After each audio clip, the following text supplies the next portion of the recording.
आज से हम वैदिक ज्योतिष चालू कर रहे हैं। दोस्तों, फिर बार बार आपको एक ही बात कह रहा हूं, थोड़ा सा अपने विचारों में परिवर्तन लाओ।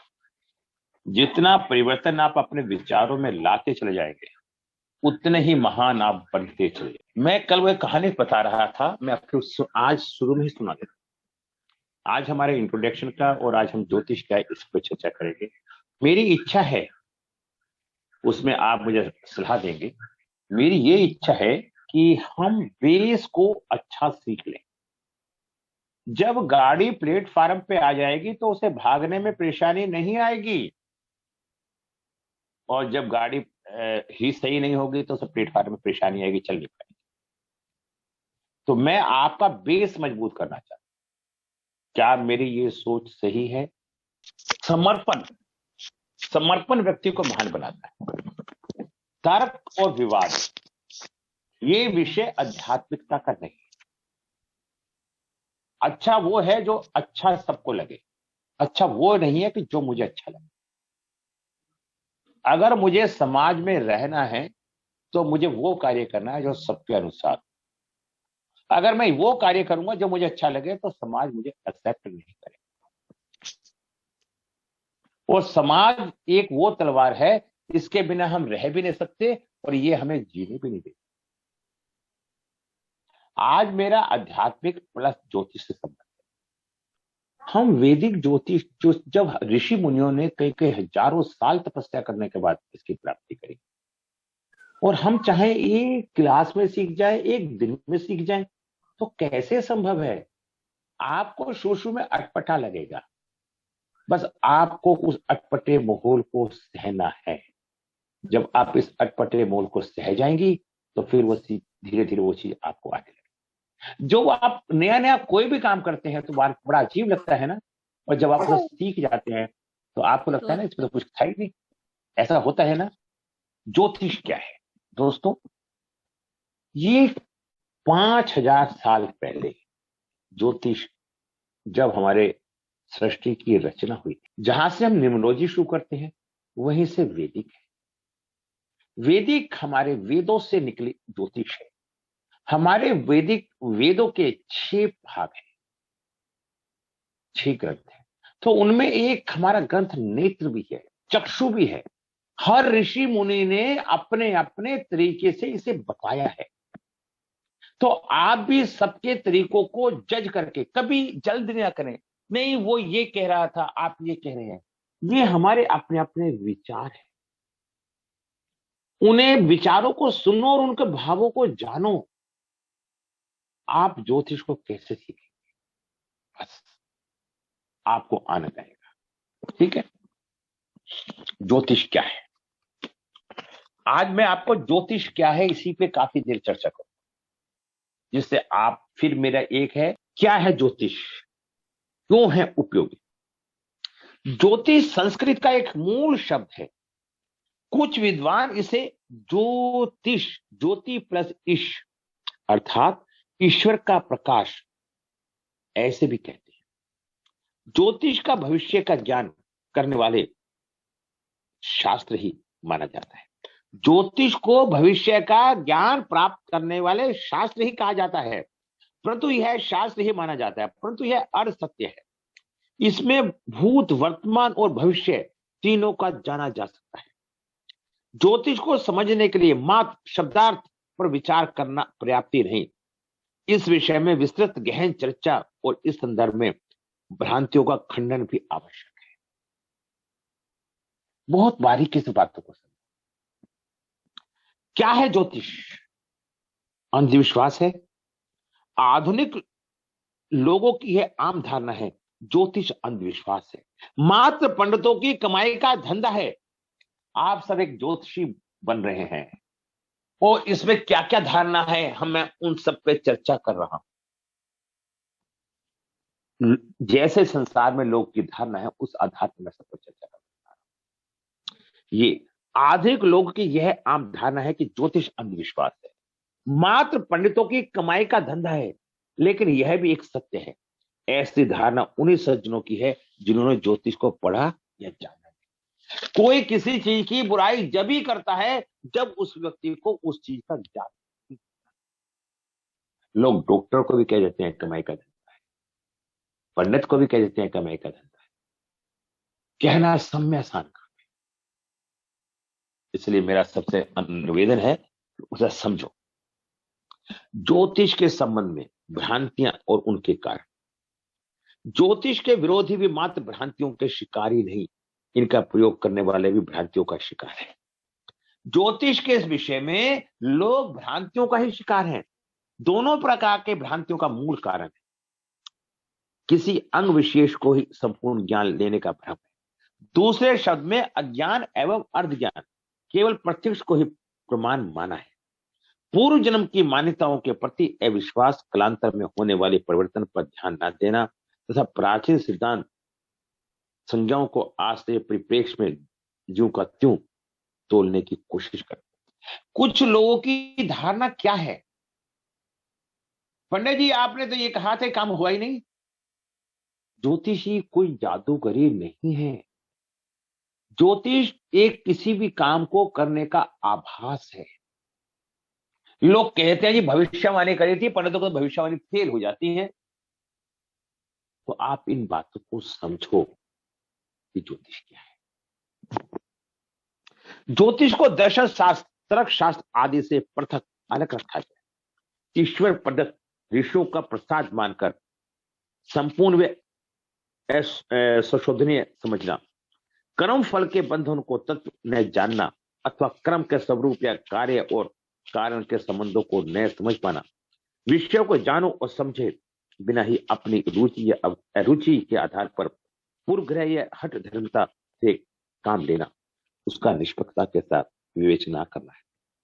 शब्दों के मत शब्दार्थ पर ही विचार करना, इसके भावार्थ गूढ़ है, प्राचीन अथवा पर्याप्त अर्थ पर विचार न करना, यह माना कि है पुरानी चीज बदल ही, यह माना कि हर पुरानी चीज बदल दी जानी चाहिए। इसलिए हमें उन सब बातों में एक नवीनीकरण लाके हमें नए तथ्यों पर देखना है। अगर हम पुरानी ज्योतिष की बात करते हैं, ऋग वेद में राशियों का भी जिक्र नहीं है। अगर ऋग वेद किसी ने पढ़े तो ये सब कार्य हमने परिस्थितियों के अनुसार समय समय पे हमारे ऋषि मुनियों ने, अर्थशास्त्रियों ने इसका संशोधन करके सरल बना के हमारे सामने प्रस्तुत की गई है। तो मैं आप लोगों से यही कहना चाहूंगा कि मैंने जितनी बातें अभी आपके सामने बोली या बताई, ये कहां तक उचित लगी आपको थोड़ा सा बताएं। ये प्रकृति का नियम है। जब हम कोई व्यक्ति कोई काम नया काम करता है, हम उसका मजाक उड़ाते हैं, अरे देख कितना बड़ा वैज्ञानिक बन रहा है। और जब वो कामयाब हो जाता तो ईर्ष्या करते हैं, वो ऊंचाइयों को। तो आप लोग के साथ भी ऐसा होगा। जब आप इसे सीखेंगे, आप ज्योतिष की बात करेंगे, तो समाज या आपके मिलने जुलने वाले घर के परिवार के लोग आपकी मजाक उड़ाएंगे। फिर जब आप वो मजाक उड़ाएंगे और आप उससे भ्रमित होकर उलझ जाएंगे, डिस्टर्ब होंगे, तो इसका मतलब है आप बैलेंस खो देंगे और आप वहीं की वहीं रुक जाएंगे। जिस तरह से मैं बहुत एक कड़वा एग्जाम्पल दे रहा हूं, बहुत कड़वा। एक मोहल्ले में कोई नया कुत्ता आ जाता है तो मोहल्ले के सारे कुत्ते उसे भौंकने लगते हैं। जब वो कुत्ता उस गली या मोहल्ले से निकल जाता है, सारे शांत। इसी तरह से जब तक आप उस समाज के दायरे में हो, आप लोग आपकी क्रिटिसाइज होंगी, और जब आप उस दायरे से बाहर निकल जाएंगे, फिर लोग वहां के लोग ध्यान देना बंद कर देंगे। अरे हाँ, ये प्रकृति का नियम है, मेरा और आपका नहीं, प्रकृति का नियम है।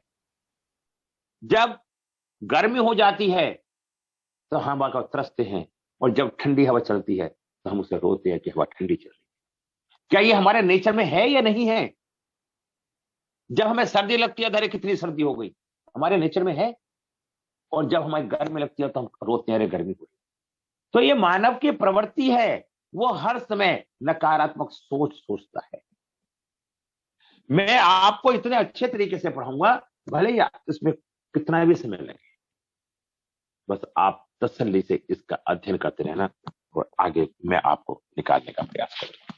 ठीक है, देखिए अब मैं आपको एक और फिर नया तरीका बता। ज्योतिष का मूल तत्व क्या है? अब हम देखिए, आज की तारीख में सब चीज कंप्यूटर पे व्यस्त है। अब हमें ज्योतिष नहीं सीखनी, अब हमें फलादेश सीखना है। ज्योतिष तो हम नहीं सीख पाएंगे क्योंकि ज्योतिष का मैथ गणित इतना हो गया। हमारे वैज्ञानिकों ने, अर्थशास्त्रियों ने, साइंटिस्टों ने इस ज्योतिष को कंप्यूटर के द्वारा इसका फलादेश निकालना शुरू कर दिया। किस ग्रह की क्या स्थिति है, परिस्थिति है, जब कंप्यूटर वो काम करके हमें दे देता है तो हमें क्या जरूरत है उतना सीखने। अब हम आप लोगों को फलादेश करवाने की विधियों को सिखाएंगे जिससे कि आपको आनंद की अनुभव। ज्योतिष का सारा ज्ञान सीख रहे हैं हम, उसकी कैलकुलेशन को नहीं सीख रहे क्योंकि कैलकुलेशन के लिए हमें पत्रा और हम इतने अलछेड़ हो जाएंगे कि हम पढ़ भी नहीं पाएंगे। जी जी, समझ गए मेरी बातों को? अब विज्ञान है, आधुनिक युग है, अब हमें आगे आगे नए नए रिसर्च करनी। पहले लोग वहीं तक सीमित रहते थे, अब हर कार्य को करने के तरीके मैं आप बहुत बारीकी से समझाऊंगा। मूल तत्व क्या है उसके बारे में हम चर्चा करेंगे। 3 चीजों का रिलेशन करती है ज्योतिष। एक तो ग्रह क्या है, दूसरा राशियां क्या है, और तीसरा जैसे बॉक्स जो डब्बे होते हैं वो बॉक्स का मतलब क्या है। फलादेश में गोचर,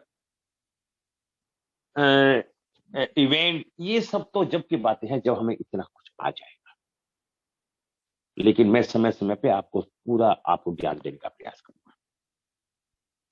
हम जो न्यूमरोलॉजी पढ़ाते हैं वो और वैदिक का आपस में संबंध इसलिए अच्छा होता है कि न्यूमरोलॉजी में हम उसी बात को एक सेकंड में पकड़ लेते हैं, वैदिक में उस बात को पकड़ने के लिए हमारी पूरी एनर्जी वेस्ट। अगर हमें आसान तरीका मालूम हो जाए तो हम टफ तरीकों को बड़े आसानी से सोल्व कर लेंगे ना। यस, सोल्व कर लेंगे ना जी जी। बस देखिए मूल तत्व क्या है इसके बारे में हम चर्चा करें। तीनों चीजों का रिलेशन क्या है। एक तो ग्रह क्या है। अब हम कहते हैं ये अच्छा ग्रह है ये बुरा ग्रह है। अरे सौर मंडल में 9 के 9 ग्रह घूम रहे हैं, उन्हें किसी के अच्छा बुरा करने की क्या उन्हें जरूरत है? मैं आपसे एक बात पूछता हूं, क्या ग्रहों के पास ये समय है कि हम किसी का अच्छा बुरा करूं? क्या कोई ग्रह किसी का अच्छा बुरा करेगा? अब हमने क्या बताया, एक तो ग्रह क्या होते हैं, राशियां क्या होती है, वो ये बॉक्स क्या होते हैं। मैं आपको बताता हूं, वैदिक ज्योतिष के शुरुआत आयुर्वेद अर्थवेद से होता है। अर्थवेद वेद में 27 नक्षत्रों का वर्णन है। जो ओरिजिनल वैदिक ग्रंथ है उनमें राशियों का विवरण है ही नहीं, राशि बाद में ऐड हुई है। ऋषि मुनियों ने सुविधा के अनुसार उस ये ग्रंथों के बाद में हुई है। देखिए मैं आपको बताना चाहता हूं, इस न्यूमरोलॉजी है, गीता एक न्यूमरोलॉजी है। सोचने की यहां पर भगवान सभ्य बता रहे हैं जीवन के बारे में कैसे सोचना है। इसलिए मैं आप सबसे एक निवेदन करूंगा सबसे कि आप जैसे जैसे मेरी क्लास में पढ़ रहे हैं वैसे वैसे आप गीता को भी पढ़ने की कोशिश करें, आपका कल्याण हो जाएगा। आप ज्योतिष को पूर्ण रूप से सीखें। जी सर। भगवान ने गीता में, कृष्ण भगवान ने बार बार क्या कहा है, कैसे जीवन के बारे में कैसे सोचना चाहिए। तो जो मेरी अवधारणा है, जहां से हमारे वैदिक ज्योतिष का जो पूरा का पूरा सिद्धांत बनता है, ये फाउंडेशन बनती है, मैं पहले उस सब की चर्चा आप सबसे कर लूंगा। सबसे पहले वैदिक ज्योतिष में हमारी अवधारणा, कोई भी ग्रह, राशि या भाव अच्छा या बुरा नहीं होता। इस धारणा को बदलें। भगवान के बनाए हुए सभी अपनी अपनी कंपोजिशन के कारण अपने स्वभाव से सबके सब बदले हो। जिस तरह से सांप का काम डसना है, तो ये भगवान ने जो व्यवस्था बना रखी है, क्या एक सांप अपनी नीति को बदल सकता है? क्या एक कुत्ता अपनी नीति को बदल सकता है ना भूखे? जो सुख कारक है उस शुभ या अच्छा मानना, और जो सुख कारक नहीं है उसे अशुभ या बुरा मानना। देखिए हमारे साथ अच्छा हो गया तो हम उसे अच्छा बोल देते हैं, और हमारे साथ बुरा हो गया तो हम उसे बुरा बोल देते हैं, जबकि ऐसा नहीं है। वही पानी गर्मियों में अच्छा लगता है और वही पानी सर्दियों में बुरा लगता है। तो क्या पानी अच्छा बुरा है? हमारा सोचने का तरीका। तो अपने तरीके को सब में पहले बदलने का प्रयास करो। जो सुख कारक है वो शुभ है, अच्छा मानते हैं, और जो सुख कारक नहीं है हम उसे अशुभ मानते हैं, बुरा मानते हैं। मनुष्य के स्वभाव का ये हिस्सा है, मनुष्य के नेचर का ये हिस्सा है। ज्योतिष एक तीसरी आंख है। ज्योतिष क्या है? तीसरी आंख क्या होती है? तीसरी आंख तो देखना जो ये दो आंखें नहीं देख पाती। जैसे कि आर्किटेक्ट डिजाइनर होते हैं, डिजाइन तो है, इन दो आंखों से नहीं दिखता, पर वो जो बनाते हैं, जो उनकी दिमाग में फीलिंग होती है, जो वो उसे तैयार करते हैं, तो उसे हम क्या बोलते हैं? अरे डिजाइन बहुत अच्छा है। वो किसने देखा? वो तीसरी आंख ने देखा, तीसरी आंख उस ज्ञान ने देखा। तब हाँ दिखता है, कहीं तो दिखता है, तभी तो वह उतरता है। अगर उसे अंदर से दिखाई दिया जब तो उसने उसे कागज पे उतारा, और कागज पे उतार कर उसने बनाया। एक फिल्म मेकर, कोई डायरेक्टर या कोई राइटर, उसको तो पहले से दिख रहा है, वो उस राइटर ने जब तो वो फिल्म लिखी, उस डायरेक्टर ने उस फिल्म को बनाने का जो मॉडल बनाया पहले जब तो बनाया, जो उससे आगे तक दिखाई दे रहा है। इसी प्रकार जो आंखें हैं वो सही तरीके से देख पाए, जीवन में सफलता कहां से मिलेगी? इस आंख को वेदों में तीसरी आंख कहा है। इसी आंख को वेदों में तीसरी इंटेलिजेंसी के लो, आंख के लो, चक्षु के लो, नेत्र के लो, और इसी आंख को ज्योतिष में, ये ज्योतिष के 9 प्रकाश के कुजों से, और ये जो आंख है ना, 9 ग्रह, 9 ज्योतियों से, 9 प्रकाश के कुजों से प्रकाशित होता है। ये जो तीसरी नेत्र है, मेरा मानना है ज्ञान में नव निधियों की अवधारणा 9 ग्रहों से विकसित हुई। नव निधियां, 9 खजाने, 9 खजाने ईश्वर ने सभी मनुष्य को दिए हैं। ऐसा नहीं कि किसी को नहीं दिए, सबको दिए हैं, बस पता नहीं। उसका पता लगाने में मदद करता है वैदिक, और उन खजानों को पता लगाने में वैदिक ज्योतिष बताता है कि वो 9 खजाने हर व्यक्ति के पास। वो वैदिक ज्योतिष बताती है कि कौन सा खजाना कहां छिपा हुआ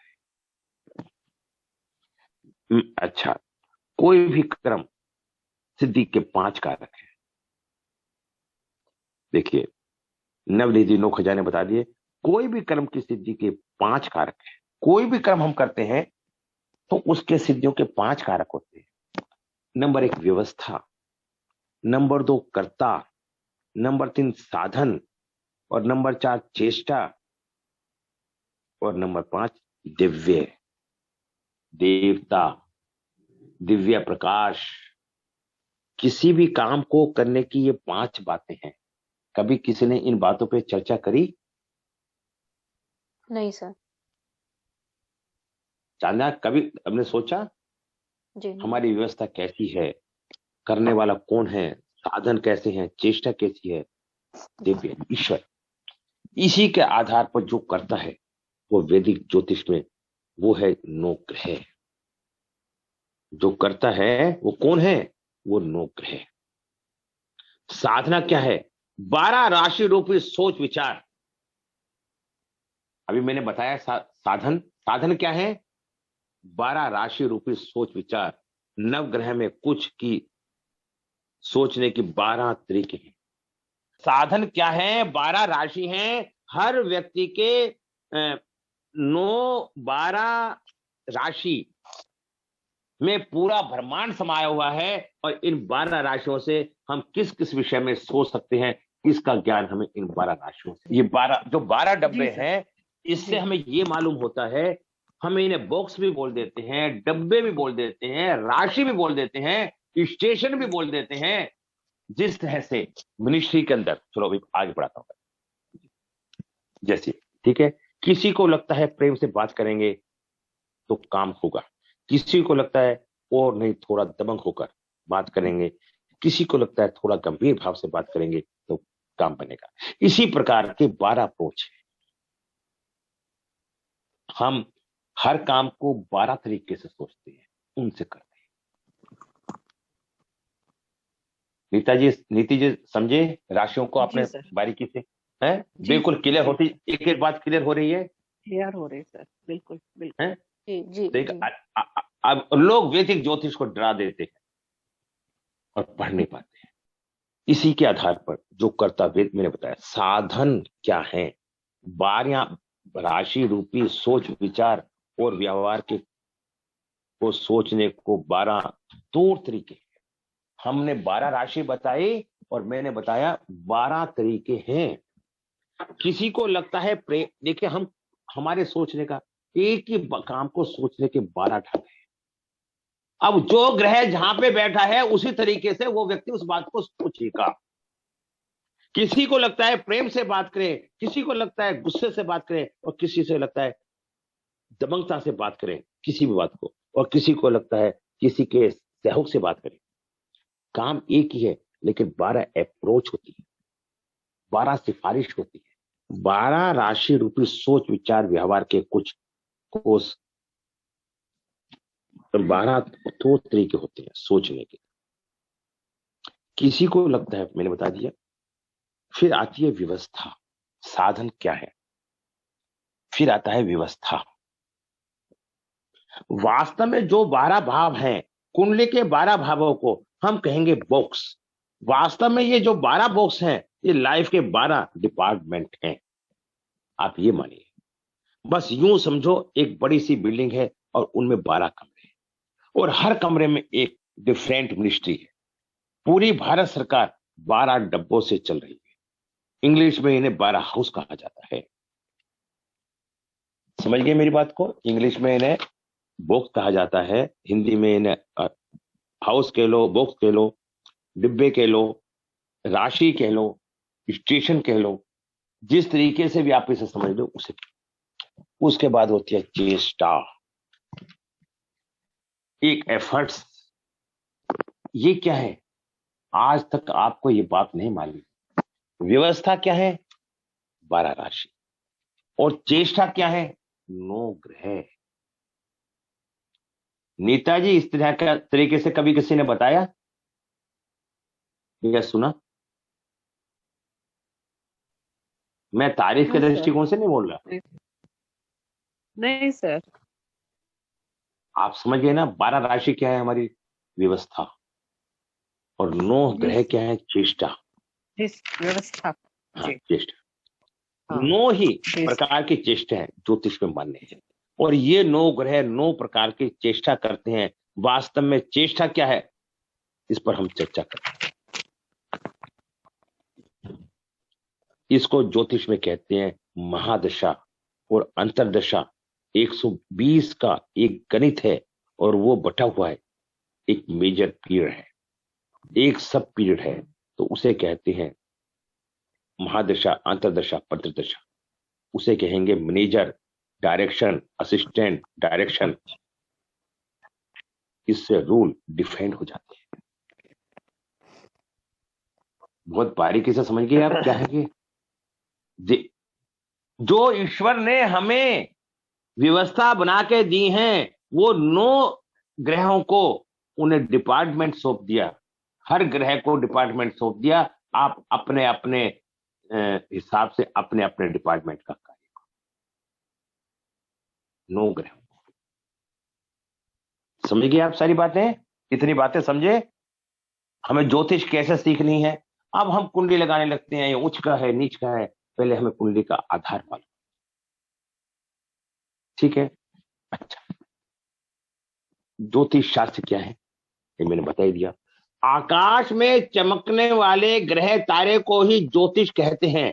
इस शास्त्र में हम उन ग्रहों तारों को अध्ययन करते हैं, इसलिए ज्योतिष शास्त्र कहते हैं। वैदिक में, वेदों में ज्योतिष शास्त्र को वेदांग का भी स्थान दिया गया है।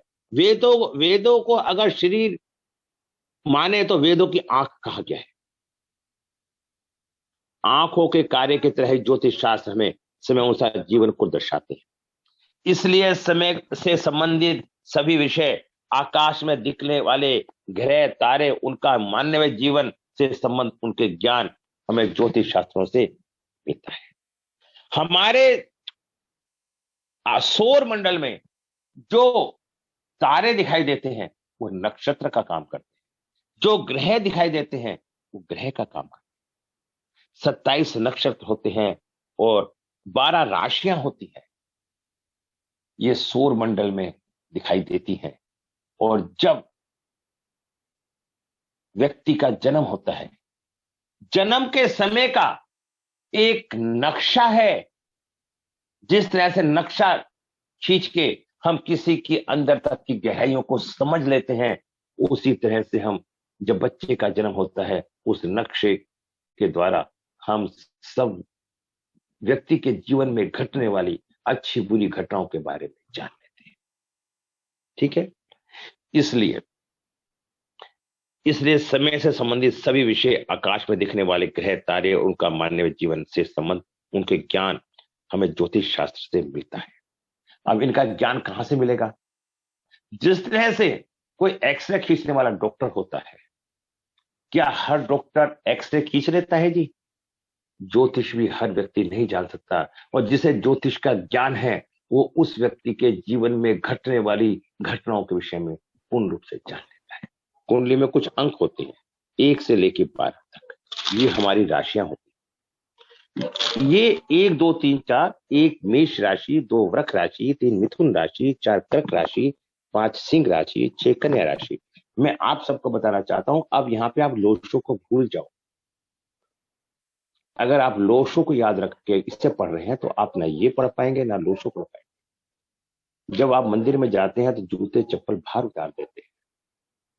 उसका मकसद ये होता है कि आपके मन में जो विचार या जो जूतों के नीचे गंदगी लगी हुई है उसे बाहर छोड़ जाओ और अंदर से नई ऊर्जा लेके आओ। तो ये 12 राशियां हैं और आप इन्हें याद कर लो 12 राशियों को। अगर आप सोचो बिना पढ़े आप ज्योतिष सीख जाएंगे, जब किसी से कोई काम नहीं होता तो वो हमेशा निंदा करता है। समझ लो जो निंदा कर रहा है वो व्यक्ति सही नहीं है। कुछ ज्ञान को सीखो। अब मैंने 12 बता दिए, ये अंक नहीं 12 राशियों के नंबर, क्योंकि हर राशि उसके नंबर से जानी जाती है। जब आप ज्योतिष सीखते चले जाएंगे, अब जैसे हम फौरन 4 नंबर बोला तो कर्क राशि ध्यान आ, ये आपको कंठस्थ याद होना चाहिए। और नई बात के साथ और जोड़ देता हूं, 12 राशियां हैं और 9 ग्रह हैं। 2 ग्रहों का की कोई राशि नहीं है राहु केतु की, तो 7 ग्रह रह गए। 7 ग्रह में 5 ग्रहों की 2 राशियां हैं, 5 ग्रहों की, और 2 ग्रह की सिंगल राशि। इस तरह से हमारे वेदों में पहले राहु केतु का कोई जिक्र नहीं है और अब राहु केतु का जिक्र है, उसके बाद में वो भी समझाऊंगा। अब जैसे मेष और वृश्चिक, 1 और 8 का स्वामी मंगल है, 2 और 7 का स्वामी शुक्र है, वृक और तुला, 3 और 6 का स्वामी बुध है, कन्या और मिथुन, और 4 और 5 का स्वामी, 4 का स्वामी कर्क चंद्रमा है, ये एक ही राशि है। 5 का स्वामी सूर्य है, ये एक ही राशि है। क्योंकि चंद्रमा और सूर्य हमारी सृष्टि के प्रत्यक्ष देवी देवता हैं, जिसे हर मानव देख सकता है। चंद्रमा फीलिंग है मानव की। आपकी जो फीलिंग होगी, मैंने समझाया था, जहां पे चंद्रमा होगा वो आपकी फीलिंग होगी। और 5 नंबर सूर्य है, सॉरी 4 नंबर चंद्रमा है और 5 नंबर सूर्य है। 5 नंबर को लोशो में बुध कहते हैं, लेकिन आप इसको समझो, वेदिक को, सूर्य क्या है? आत्मा का कारक। हमारी जो आत्मा है उसका मालिक है सूर्य। उससे हमारा कॉन्फिडेंस लेवल मजबूत, जो कुछ होता है वो आगे। मैंने 9 ग्रह के बारे में बता दिया। हमारी जन्म कुंडली में हम लगन कुंडली के, हमारी जन्म कुंडली उसे हम लगन कुंडली कहते हैं, जहां आपका मुख्य कुंडली होती है। ये भी मैंने आपको बता ही दिया था। जब किसी भी बच्चे का जन्म होता है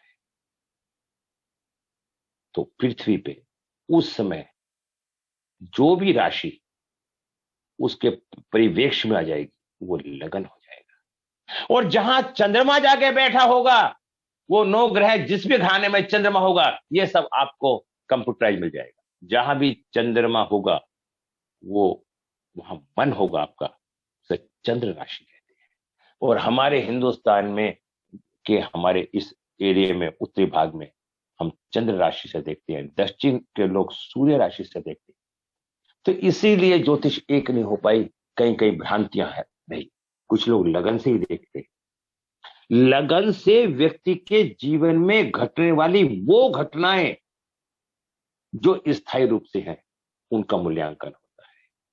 और चंद्रमा से वर्तमान स्थिति में, चंद्रमा से वर्तमान स्थिति में जो भी घटना आपके साथ घटनी है, घटने वाली है, वो चंद्रमा से देखी जाती है।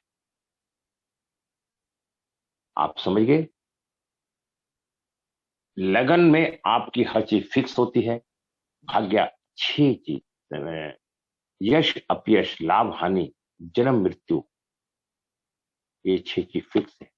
ये लगन से देखी जाती है।